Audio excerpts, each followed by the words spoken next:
Hi everyone, welcome to the Paid for What Society, the podcast where we explore the many facets of leadership as we talk to inspiring managers, entrepreneurs, coaches, veterans and athletes who empower their teams and deliver results.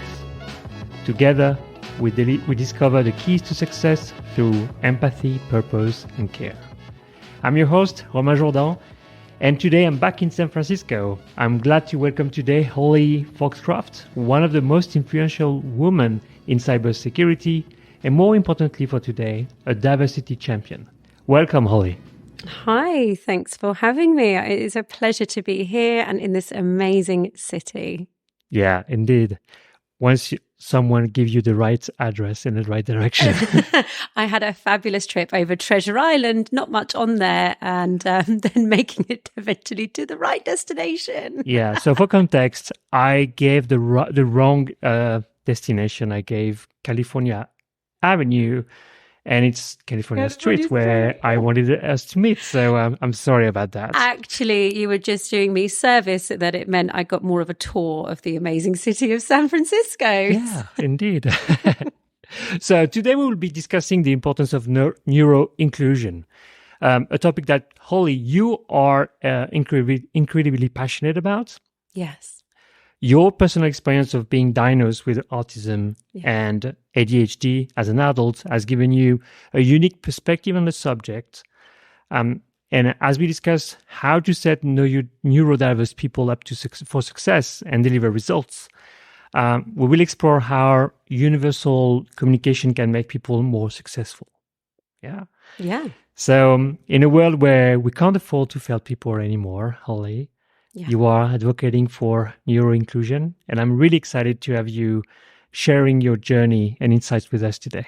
Thank you. It is, as I say, a pleasure to be here and to be a voice. And, you know, I'm very fortunate that I have so many accolades attributed to me and my work. And I never say they're for me. I usually use them as a torch, as a light to show others who may be championing in my area or maybe in the area of being neurodivergent or affected by neurodivergence in other ways, maybe a parent or sibling or friend of a friend, that more is being done in this space. And there are people who are advocating for others here.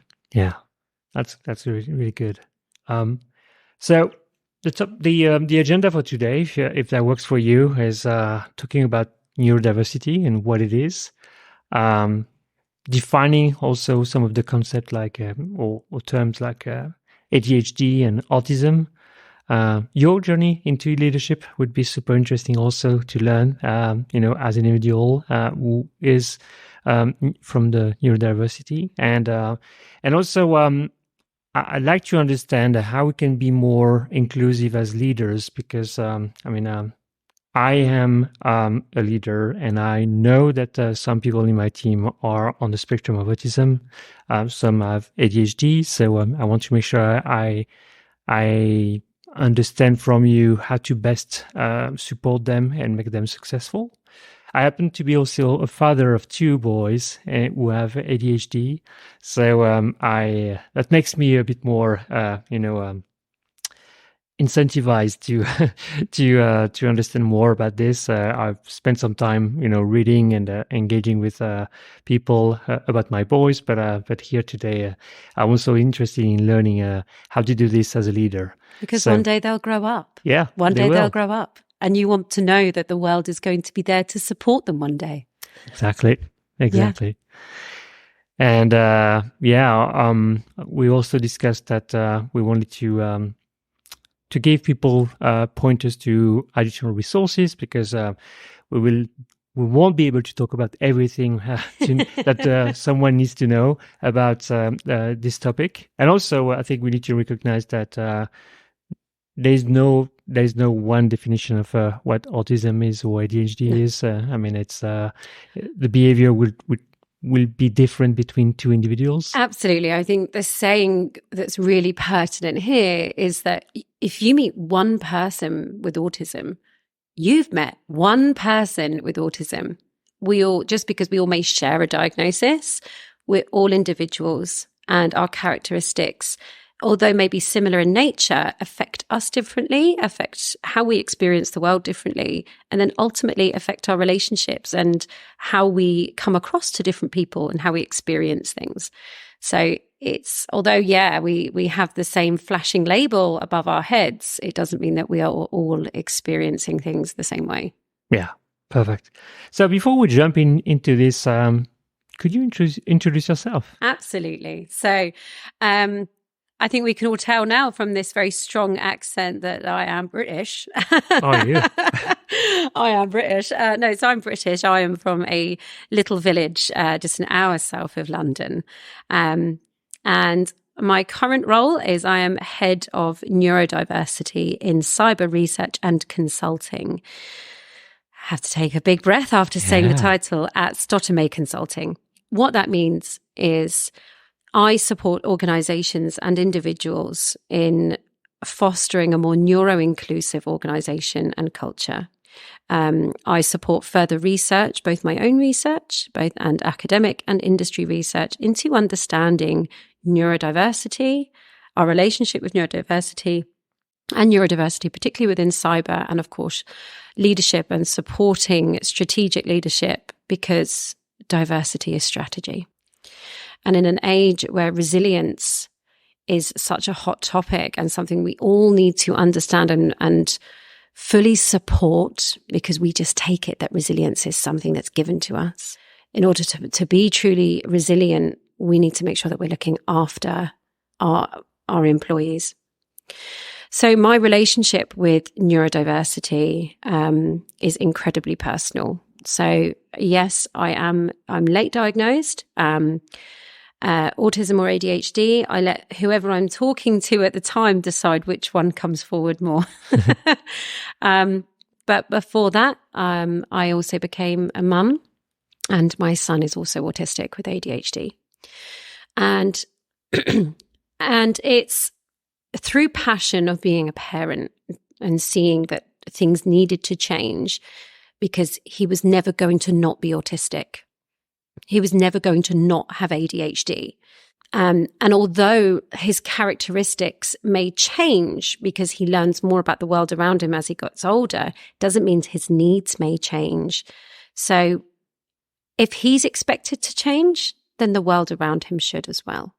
Now, neurodiversity can be modeled on the social model of disability, which means that the people who are neurodivergent are left disabled because of the barriers that society places before us. So if we look to remove some of those barriers, then everybody succeeds. And that's what my main role is. So I am head of the department that is going to support organizations moving forward, because it's our corporate social responsibility.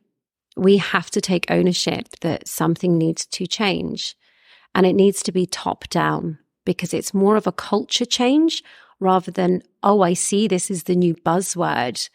You know, I see that this is the new agenda within diversity that's getting most traction. We're actually talking about people's experience here. Yeah.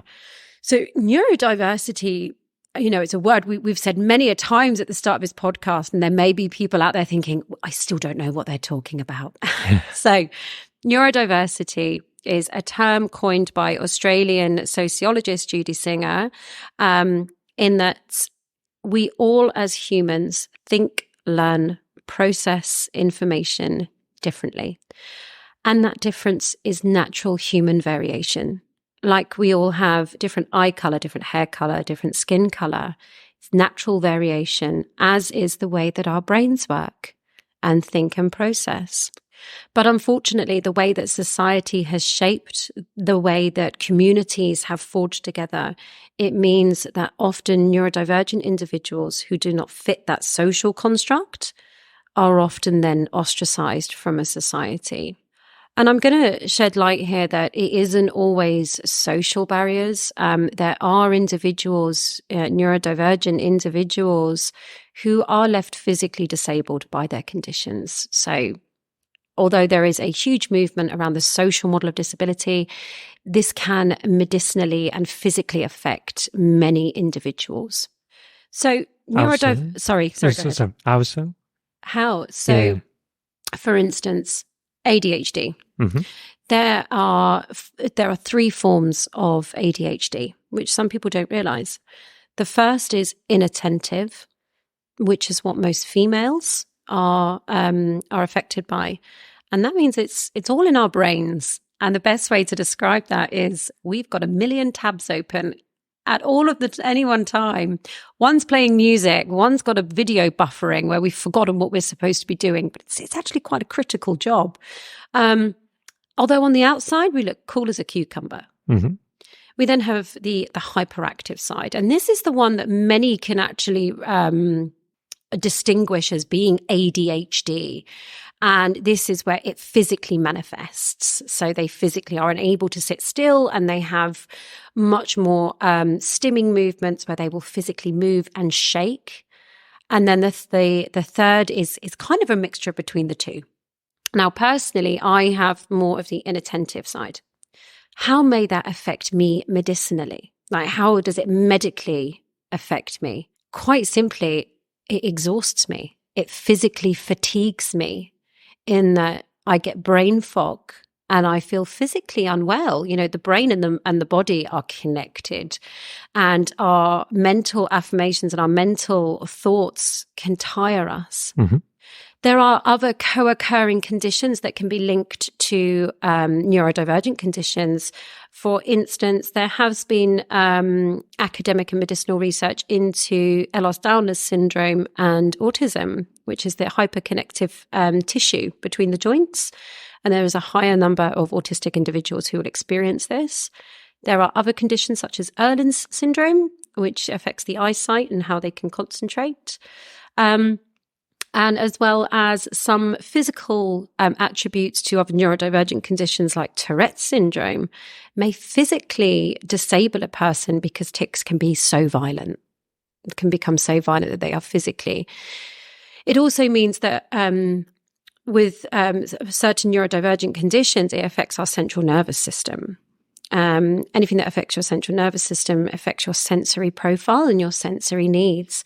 And when, for instance, my son used to say clothes hurt him because his sensory profile was so high, they physically did. They physically hurt him. Wow. Now that sensory profile, let's look at it as an adult. I think this is a really important statistic here. 1 in 5 autistic people is a child. So the other 4 are adults. But everything that we learn or everything we recognize as understanding neurodiversity, and particularly autism and ADHD, is all geared towards children. So there isn't much guidance or understanding as to how that would manifest as being an adult. Now, coming back to how sensory profiles may affect an adult, it can come down to clothing. We can find sometimes quite tight clothing quite comforting for sensory seeking. But for my own profile, and I think it's easy for me to talk about my own lived experience here, is I'm extremely noise sensitive. That never seems to come into account when I'm at a music concert or festival. I can cope with loud music then. But I am very noise sensitive, particularly if it's traffic, if I'm in an office, or if I'm really hyper-focused. I can listen to music because it's rhythmic and it supports my central nervous system. But conversation, particularly in loud, open-plan offices, that can really throw me. And that can physically make me feel uneasy, physically make me feel on edge, stressed. Okay. Is it the same? Would that happen also in group meetings, group setups, where you have a table where you have 12 people around, and so there's a common topic, and suddenly you have people having chit chats on the side. Would that be that type of noise that would? That type of noise, if anything, is just, for me personally, is irritating. Because it can throw me, and also it can make you feel uneasy because you don't know. Sometimes social norms for us can be, or for me in particular, and for other neurodivergent individuals, a characteristic. Social norms can be quite difficult to distinguish. So if they're having a conversation, sometimes it's misinterpreting. Should I be involved? And if they haven't looked at you, or if they look at you, these are learned behaviors that I've had to learn. Is that an invitation to me to be involved? Rhetoric questions is the worst. Like, did you actually ask for an answer? And before, I've always had it that when I give an answer to a rhetoric question, people laugh. And I always used to think, oh, that's a funny thing. So I kept on doing it. And actually, no, they were laughing because they thought me quite stupid in the early days. That's how they would take that. And for those listening, I have blonde hair. And then people would say, oh, it's because you're blonde. A very gender, unfortunately, a very gender discrimination into women and their hair color. But I would say noise in a meeting environment is an added stressor because it's then with the social complexities. Now, it doesn't mean that I can't sit in a meeting. It doesn't mean that I find it uncomfortable. It just means that often I may just wonder. I may look around and sometimes feel. It doesn't mean that I shouldn't be invited to meetings, and you should not invite your autistic colleagues or your colleagues that present as sometimes being socially awkward. It just means maybe having that second thought that sometimes it may be uncomfortable for people. And my favorite thing to suggest to people is, if it could have been done over an email, just do it over an email rather than making pointless meetings. But then there is importance in collaboration. There is importance in sharing ideas, and it helps for productivity. So there isn't any one way or which answer for that, I think. And when we talk about neurodiversity, it's hard sometimes for us to just default to autism and ADHD, the two most known conditions with what's called the neurodiversity paradigm. So the neurodiversity paradigm is the reference we use to encompass all conditions. So that is your autism, your ADHD. It also includes your specific learning conditions like dyslexia and dysgraphia. It also includes your Tourette's, pathological demand avoidance, and other lesser known. And it also can include complex PTSD and poor mental health. The reason that they can be included is because at their severity, they can alter how a person thinks and processes information, which then becomes a neurodiversity. The neurodiversity paradigm also includes neurotypical, which is what we say is a average human would have that brain prototype. Now, that's not to say that they do not share characteristics of any of the conditions within the neurodiversity paradigm.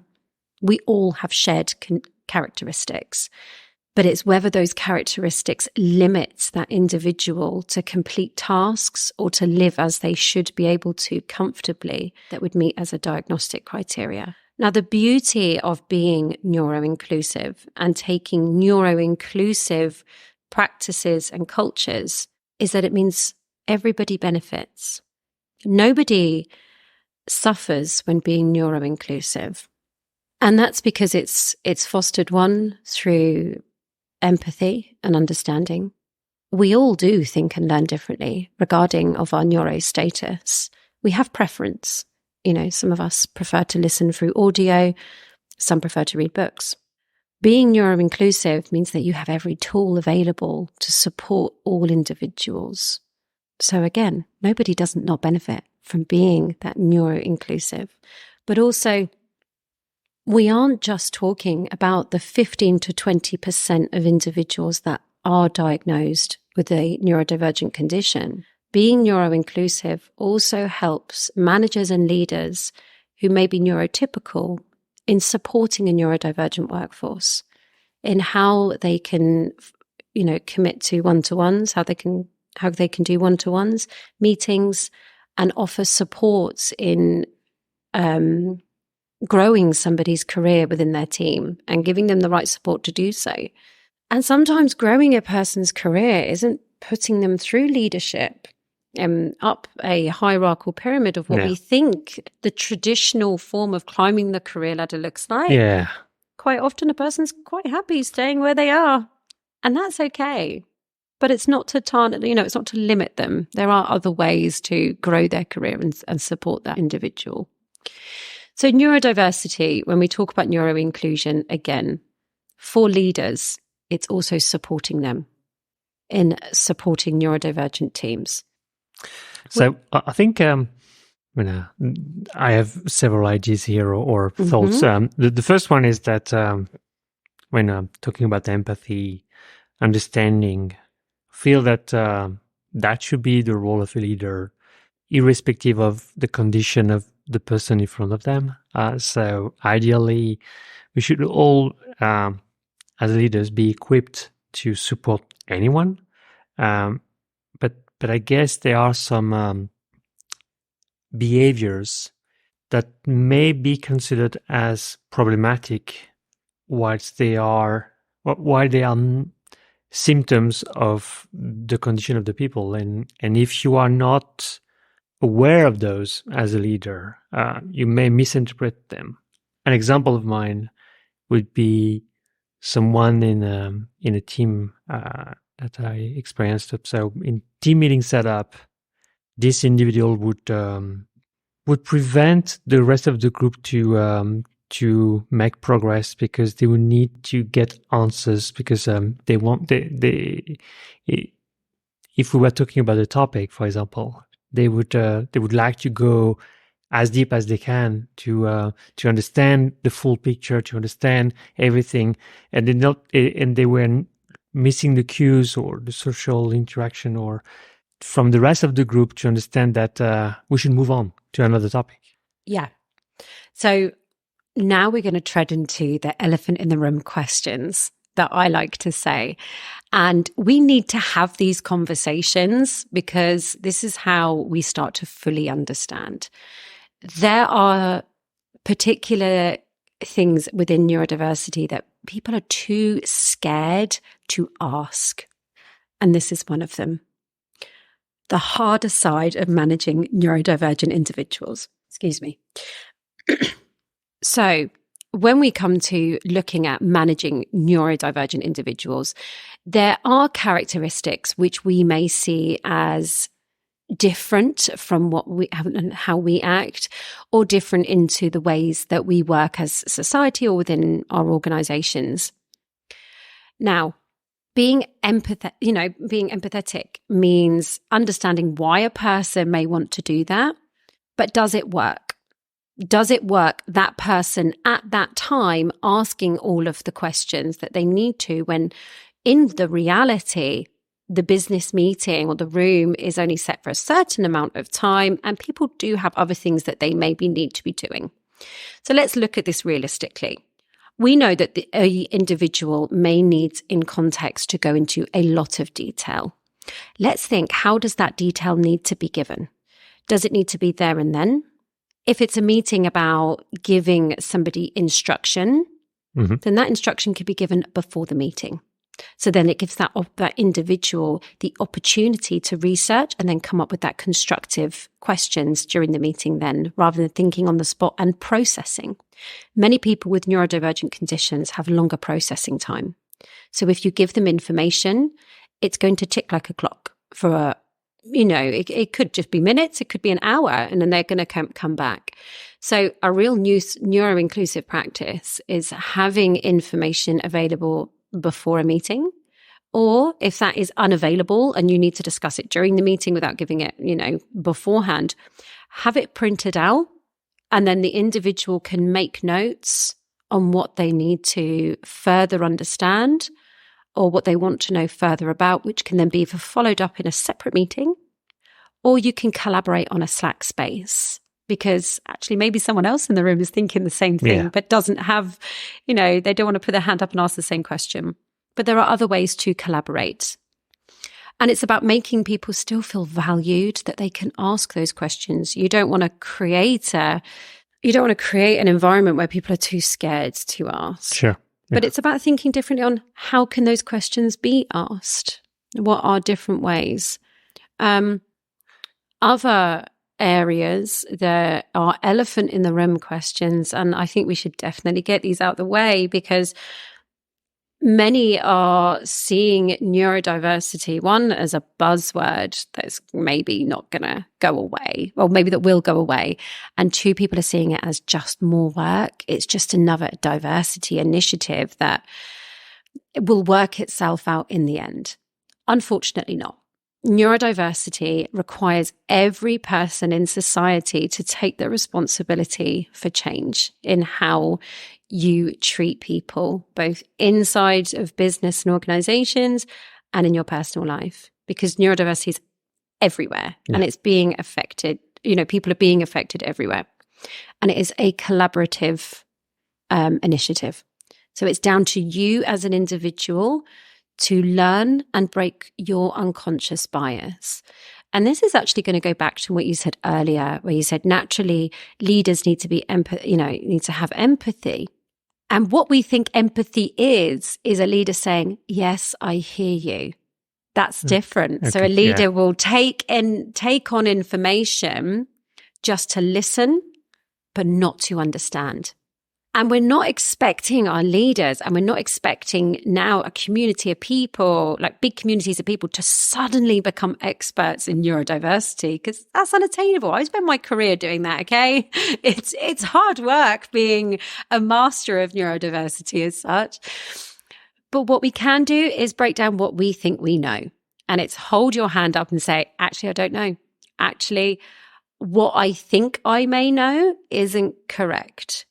Because neurodiversity, our unconscious bias, has been shaped through poor media representation, through the likes of Rain Man, the film The Accountant, the TV series Mr. Robot. And they're all male. Have you noticed that? They're all male, and unfortunately they're all white as well. So that poor media representation, and also we learn about certain neurodiversities from our schools, from when we were children, particularly dyslexia. Okay. Dyslexia just meant that you couldn't read or write. It never focused that, in fact, our dyslexic thinkers are some of the most creative individuals you will meet. They make fabulous architects because they can see and think in 3D. They are fabulous artists, and they are problem solvers. They are natural problem solvers. Now, this is all things that we are learning, but we still don't see reflection on that. We still think dyslexia just means you can't read and write properly. Let's break that. Let's break that bias. And ADHD, I think, is really important here, because when people think of ADHD, they often think it's a young male who's just really disruptive and can never sit still. If you have a crisis in work, I'm from cyber, so let's say cyber incident, a data breach. The one person you want in that room is an individual with ADHD, because it's one of our amazing attributes is that we can think so quickly and we know exactly what to do, and we can plan in crisis more than what a neurotypical individual can do. We are like our dyslexic cousins, shall I say? We are creative thinkers. We're fabulous. We're fun. We're spontaneous. Our risk assessments can be poor, but that means that we're risk takers. And sometimes in organizations, you need that. You need people, and you need your hunters. Now, if we look at human anthropology, if we look at, the beginnings of our kind of civilizations, and as us as in early human form, we all had our part to play. And some of us had to be the hunters. We were relied upon to get the food, to feed our village. These individuals were driven. They were laser focused. They were risk takers. Of course, Especially if you're hunting meat, for example, you're going to be chasing carnivores. There are, I can sit and list lots of characteristics here, and all the characteristics I'm going to list meet that of an ADHD profile.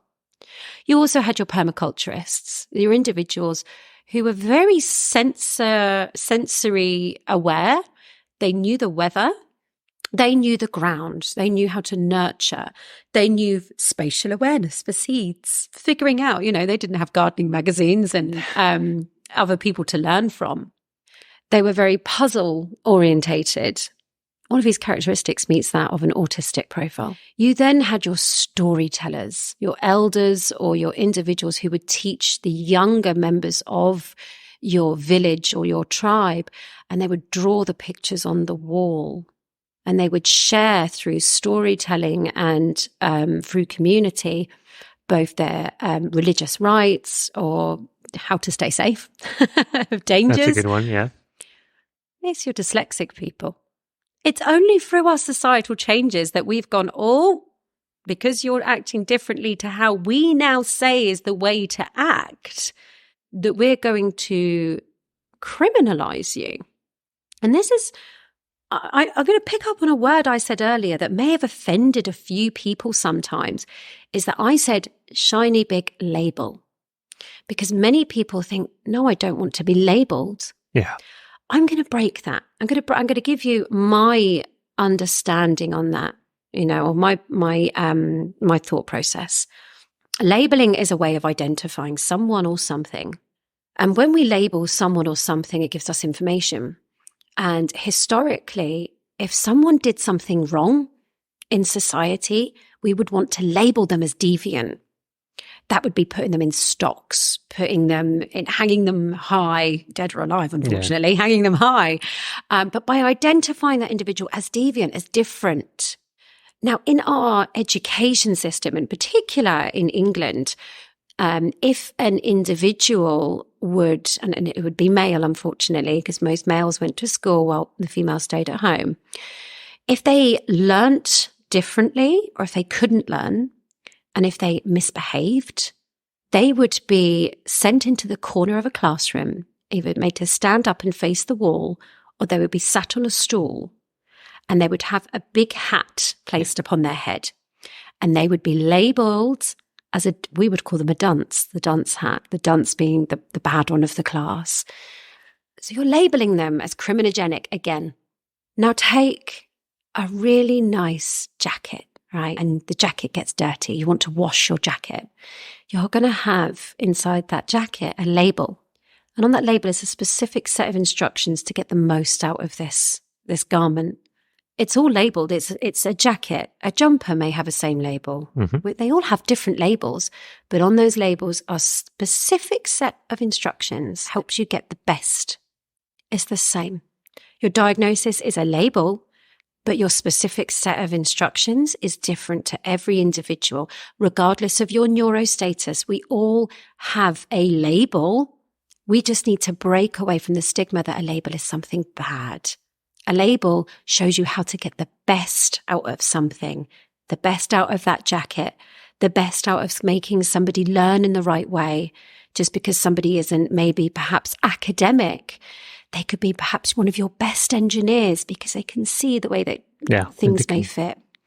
So I think we are on the topic of diagnosing. Doing the diagnosing, recognizing, diagnosing. So you said yourself, you were late diagnosed. Yes. And I think I have examples around me where it's the case as well. So what did change for you in the way you behave, in the way you interacted with others as well? And why is that important? I think also, another question that we may park for the moment, but that I would like for us to discuss is that I think there's a legal aspect to it as well. At least in the US, it's I feel that it's a topic which is very hard to discuss, and probably in other countries as well. It is. It's what you call a protected characteristic. Yes. Protected characteristic. So to answer you first, what did it change for me when I was diagnosed? It validated that I was not broken. It validated for me, and particularly as a female, because females, unfortunately, we are faced with other social pressures and other areas of our lives which are stigmatized. And if you look at the profile of a neurodivergent female, often that's overlooked because we're hormonal, we're oversensitive, we're talkative. And this is, breaking one of those myths. Autism doesn't mean you don't talk. It sometimes means you sing like a canary and you don't know when to stop talking. And because of being a female, often that is overlooked. So for me, it reaffirmed something I knew once I'd started down the process. At first, I thought I just had really poor mental health. I thought I suffered with poor mental health. And unfortunately, for many, mainly women, they are misdiagnosed as having mental health conditions over neurodivergent conditions, mainly borderline personality disorders and bipolar disorder. So I have a history, which I'm happy to share, in that I have often asked a doctor, do I have bipolar? And I would look up, and it's easy for you to search characteristics about yourself, and that will come up on medicine websites like WebMD or Google. Never, ever Google any type of medicinal quality about yourself, because it will lead you down a rabbit hole. But when you Google these characteristics, particularly in a female, it will come up as poor mental health. So for a long time, I thought that's what was going on with me. And please notice my very deliberate language is that I never use negative language of symptoms. Mm-hmm. I say characteristics. I never say what was wrong with me. No, because there's nothing wrong with me. And language matters here. Really positive language matters here. So it reaffirmed for me that, in fact, what certain characteristics that I struggled with were then validated. Also confirmed why medication never worked, because of course I was then always told that I had depression. So I would be put on SSRIs, and they in fact made me quite poorly. Okay. And now I have understood my own condition and how it manifests with me. I can start to place my own barriers almost with understanding people and not overworking myself, social barriers, and taking downtime when I need it, not to burn myself out. The link between poor mental health, burnout, and neurodiversity is very much interlinked, in that because of our neurodivergent characteristics, we often overwork ourselves. We often are ostracized from friendships and society, and that affects us, right? Sure. We often take on too much work. We often overwork, or we often, particularly individuals with an ADHD profile, is that they can have poor habits of work cycle. So we don't pace ourselves in the right way. So like our hunters, we work in short, sharp bursts, unless it's something that we've really laser focused on. So short, sharp bursts when you're tracking your prey, and when you see your prey, you're laser focused. Now let's just say in a working day, you have your traditional working day, which you shouldn't do in one very long morning, one big lunch break, one long afternoon. But then suddenly you've got a deadline, so you work all the way through the night. What you should do is you should use scheduling apps and give yourself white space in between meetings to decompress, process information, because that will help you take on board what's happened, but also then prepare yourself for the next meeting or next task. So I learned those characteristics about me. I then started to understand that's why I work. I can do different things. For other people, they may see it as that label.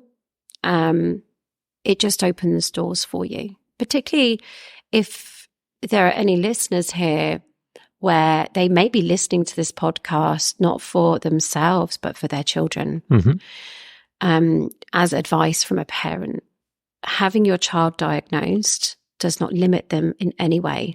No. Not having your child diagnosed limits them. Yeah, I can vouch for that. I mean, we had an teen diagnosed in 2020, and that helped all of us a lot, tremendously. I think that helped us to better understand him and his needs, and recognize the situations or the potential threats that would trigger him, that would hinder him. So that helped us a lot, and also the way we talk about it with him is that it's part of him, and it's a strength. And I'm trying always to find good examples on the internet, or famous people that we know are diagnosed. I give them as examples because see, I mean, they are able to do this. I mean, they have been, they are great entrepreneur, or they are, very great scientific or the term scientists. Here is you cannot be us if you cannot see us. Yeah. And it is. And unfortunately, we are this generation of adults of misdiagnosed because we don't know. We didn't have the medical research to understand neurodivergent conditions such as we do now. So, the generations in front of us, of our children, I know that things will be different, but do I think it's going to change in time? Not unless people start drastically. And just another point in, does it help them? It helps build relationships close to you. So unless you don't have to be diagnosed. I mean, you can self-identify or you can recognize characteristics. It then can help you build better relationships with your managers and your leaderships by vocalizing your needs. It can build on your close relationships with partners and family and friends. And I will say here, it can be quite difficult with family, particularly parents, if you're late diagnosed, because suddenly they can actually get quite defensive. And, well, if you're autistic, I think I would have noticed. Yeah. And just to reaffirm maybe individuals here that it's not their fault. It's generational in that they don't know what autism looks like. And what they think autism looked like was extreme disabilities. And again, criminalized almost. So it's as affirming that sometimes people won't agree with your diagnosis. And that's just due to misunderstanding. Yeah, I can see that. Yeah, I think it's very good. So I think going back to one of the earlier question, if you are in the leadership position and someone in your team has not been diagnosed or doesn't feel safe enough to share this because, as you said, it has been criminalized. So people would be very concerned about sharing that with their peers, with their colleagues, with their boss even. So how do you get around that? Yeah, how do you get around that? How do you get? So here's an idea. So when we're being neuroinclusive, I said earlier, neurodiversity is everyone, not just focusing on the individuals who need support. So if we are going to be organizations and leaders and that want to foster neuroinclusivity, everybody starts with the same.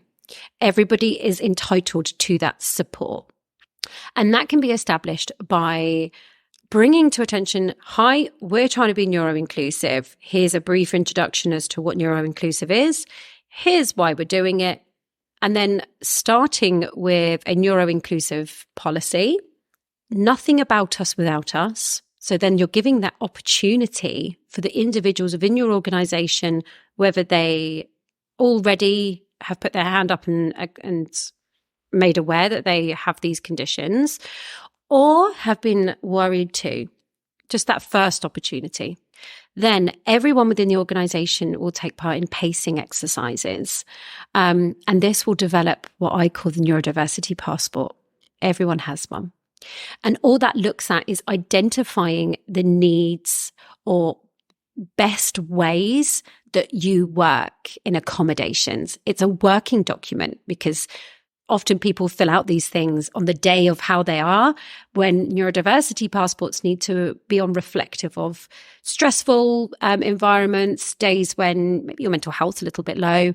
Particularly with females, it needs to work on a 4-week cycle because we have other, hormonal and menstrual depending on age. So these documents will help everybody, regardless if they have a diagnosis, learn how they work more effectively, how they take information on, how they think, and how they work in terms of structure. So like I mentioned earlier, white space in a diary. Mm-hmm. Then it doesn't matter if that person has a diagnosis because everybody is having the same platform. Everybody has a passport. It's almost like a label. Everybody's got a label with a specific set of instructions that when you have fostered that type of approach, should an individual want to then disclose, actually, I have dyslexia or I have autism, they can see you will make even more adaptations. And you've already recognized the importance of diverse teams and diversity of thought. If an individual, here's a scenario, if you then have an individual who takes the organization to a legal case saying, I was subjected to poor treatment because I'm autistic, but they never said they were. You can then say, well, you never told us who made these adaptations. If you have made these adaptations and that person says, I discloses to you, I am autistic, you then can make further reasonable adjustments to navigate around what some people may be quite concerned. They don't know what to do. And these reasonable adjustments do not need to be huge. If an individual is noise sensitive and suddenly you work in a really, you work in open plan offices, noise cancelling headphones, or personally for me, I wear the Loop ear defenders. They go in they're like little earbuds, and they're quite pretty actually. They're gold, not real gold, but coloured gold, and they just lower the sound by 18 decibels. Okay. And if that individual gets distracted by people walking past, IKEA do a great desk divide, right? So we don't need to make structural changes all of a sudden. One of the main things that I see coming up as an office stressor is unwritten rules with regards to coffee, right, and tea. Who makes the coffee and tea? If you're sat in a desk, making it on your when you're bringing a new member into the team, letting them know what that is. Have it as part of your onboarding process. I know that sounds silly, but these office unwritten rules help break social barriers of people not understanding. Simple, tiny adjustments. Now, with a person who may STIM refers to a person moving quite a lot in a repetitive way. It's a self-soothing thing that a lot of neurodivergent individuals do. I STIM. We all STIM, but we just don't know. Some are more visual than others. When people get quite excited or quite nervous, they tend to STIM more. You see some people are the leg shakers. They're the most obvious, right? Your leg shaker. Yeah. I'm one of them. I'm a hand flapper. So I get excited with my hands. And the amount of times I've been asked if I have Italian in me because I talk with my hands. Now, if you have a stimmer, that does not mean that they need frequent breaks away from their desk that they can pace up and down with. There are tools such as little steppers that you can put underneath your desk, even down to fidget toys. Yeah. So when I do meetings, I put fidget toys in the middle. But not only does this help with sensory stimuli, but with your creative thinkers, it actually helps them project their thought if they have modeling clay, because they can visually start playing and molding things in particular, which is how their brain is obviously processing. With an ADHD profile, one of the one of the way that an ADHD profile is met, is that the neurons that deliver dopamine into the brain often miss, or there aren't as many neurons, which means that people with ADHD are on a dopamine deficiency. Unfortunately, and into an adult, it means that we self-medicate. And I know of stories of ADHD adults that can manifest in gambling, addictions, risky behaviors. And for some people, if they don't get that dopamine fix, then they almost go into what I call the paralysis. And we've fed that now with what we call doom scrolling on social media, or they don't know how to get out of it. There are ways to support dopamine, natural dopamine. One of them is an ice cold shower. You have to build up to it. It takes a lot of, right? I start my day every day, try to.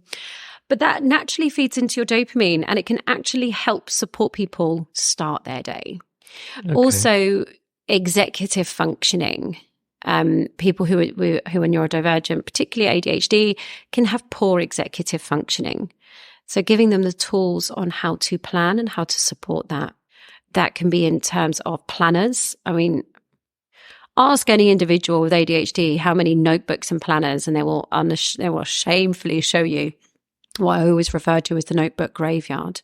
We always try to do it. And the reason it always fails is because we're not supported.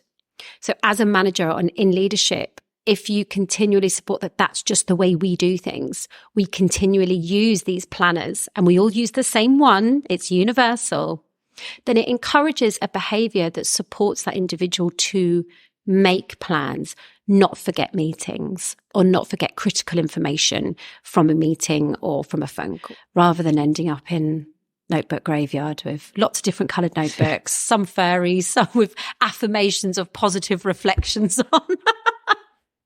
Thank you for sharing that. So we are operating with a time constraint now that I made you a good tour of San Francisco. So you have to take a flight. So we have a few minutes left. So I wanted to discuss with you how to foster creativity in a group where you have, neurodiversity. Because I think this is one of the big strengths of having such a group. So how do you take, the most of it? So already, creativity needs diversity. Creativity feeds off diversity. And that's diversity. And the diversity of thought is one of those. But unfortunately, how do you get diversity of thought when you put everyone perhaps in a room? And that's going to, stress a lot of people out, because who has not freaked out when suddenly you're in a room and someone says, we're going to do an icebreaker. Oh my gosh, the pain of it still haunts me now.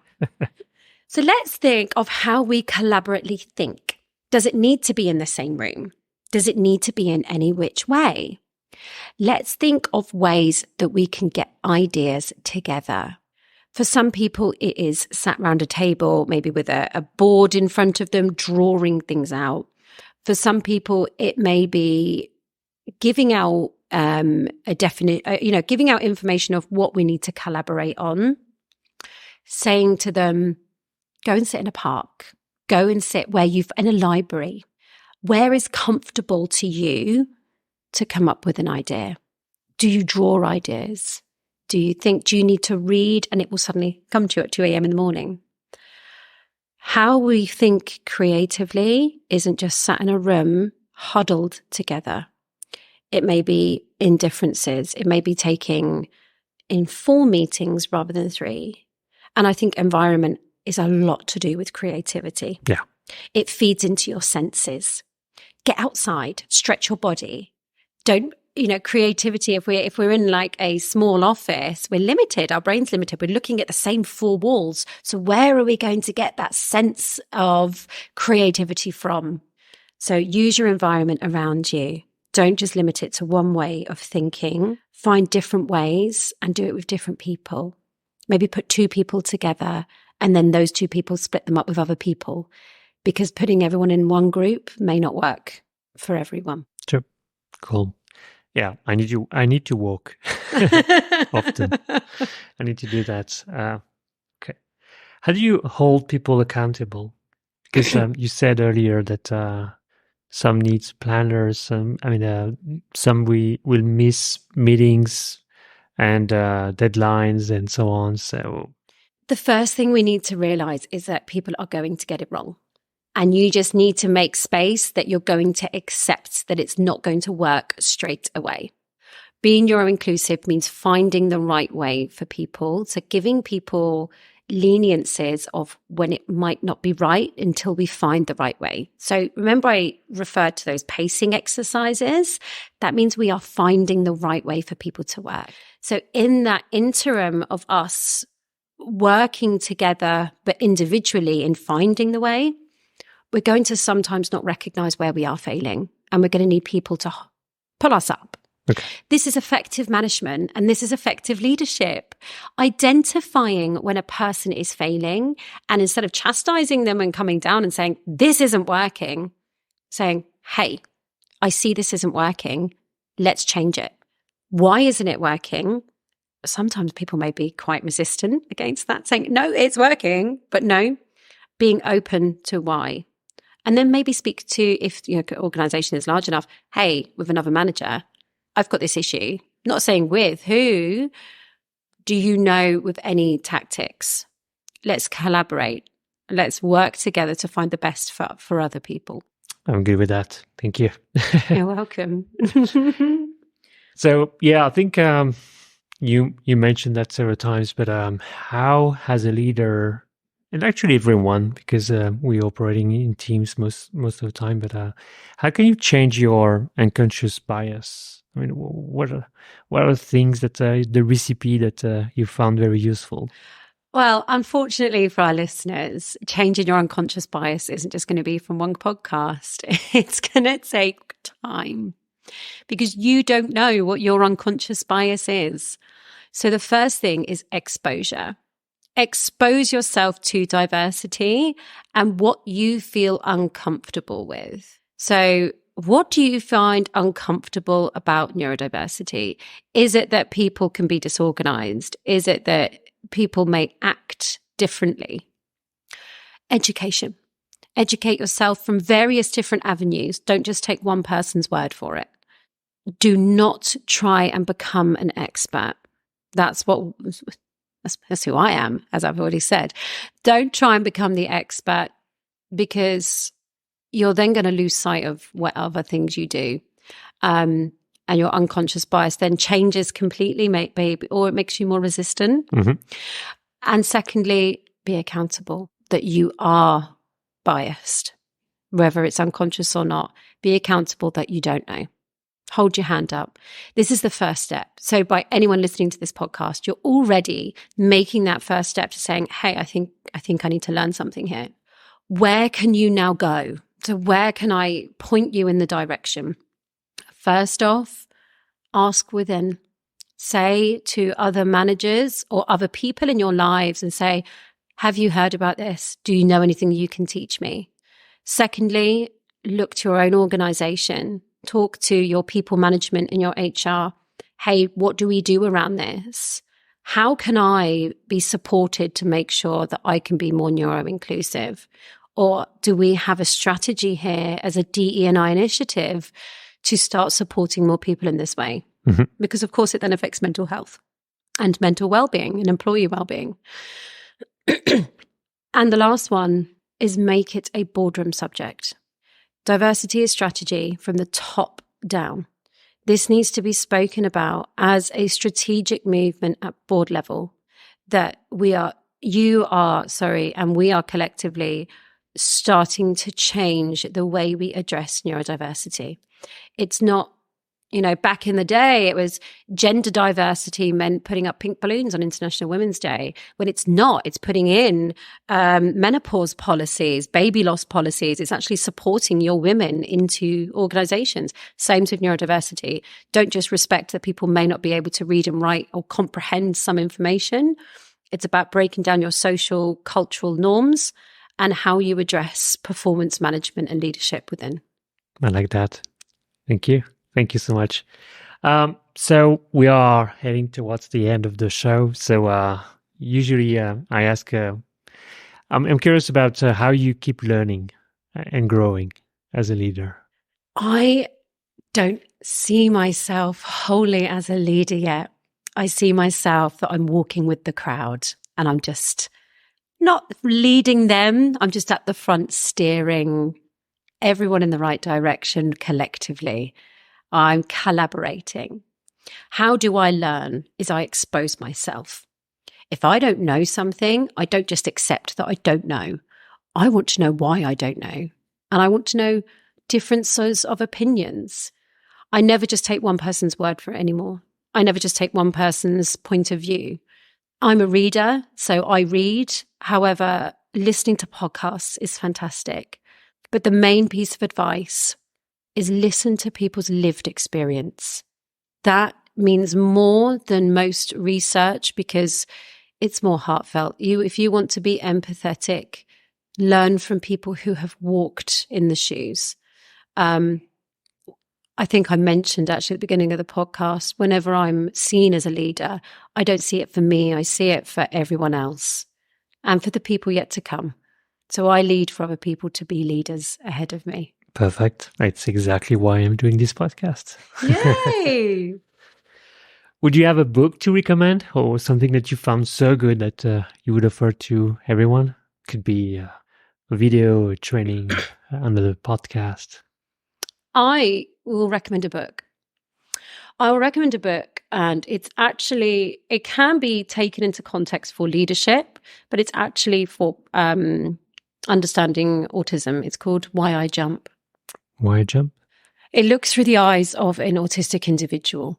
So when I said about lived experience, it talks about their experience. Another one is called Dirty Laundry. Wow. Not as exciting. Well, it is as exciting as it sounds.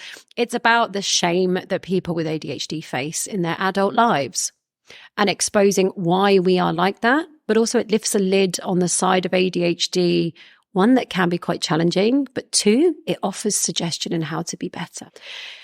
Lived experience.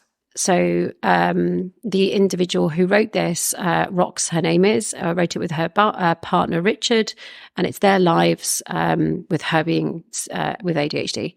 It was a book bought for me by my partner. And just as a word of advice, if you are labelled, being open enables you to build stronger relationships, especially with those closer to you. And having that support around you is how you become a great leader, because you're supported. That's good. You are a consultant, so how can we hire you? So you can reach me on LinkedIn. I'm sure we'll pop the links in and some email. If you want more neuro-inclusive support for your organization, if you want to know how to develop policies and neurodiversity passports, then I offer coaching, online, hybrid, and in person. In the States as well. I tend to go over here quite a lot now. And the service offering is not just limited to one area, although my title says cyber. It's only because there tends to be more neurodivergent people in cyber, but it's universal. Okay. So, yeah. Sounds good. And last question before I let you get your flights. What other leaders should I interview next? Who do you recommend? Good one. I know quite a few. Who should I put in the hot seat? Great leadership. A great leader I know is a chap called Ed Tucker. Ed Tucker is a CISO in the UK. And when I think of leader, again, I never envisage that person who's in front of everyone else. It's that person holding out their arms and guiding everyone. Ed is one of those people. From what I speak to in his past and present team members, the way that he leads strategically is phenomenal. He is someone who I would talk to. He's also really quite funny. Don't tell him I said that. Awesome. Thank you. Thank you for all of that. I can't believe it's already more than 1 hour that we spent together, and I want to know more. But thank you. It was very interesting. So now it's time for you to catch your flight. So thanks so much. It is talk to 10 you soon. hours of films. Yeah. Take care. Take care. Bye-bye.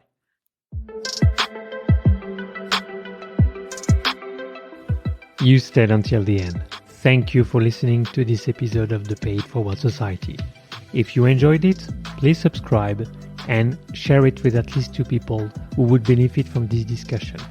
Your support helps me reach more people and make a greater impact. You can also help me get discovered by leaving a 5-star rating and a review on your favorite podcast platform. I appreciate your support and look forward to continuing this journey with you. Bye.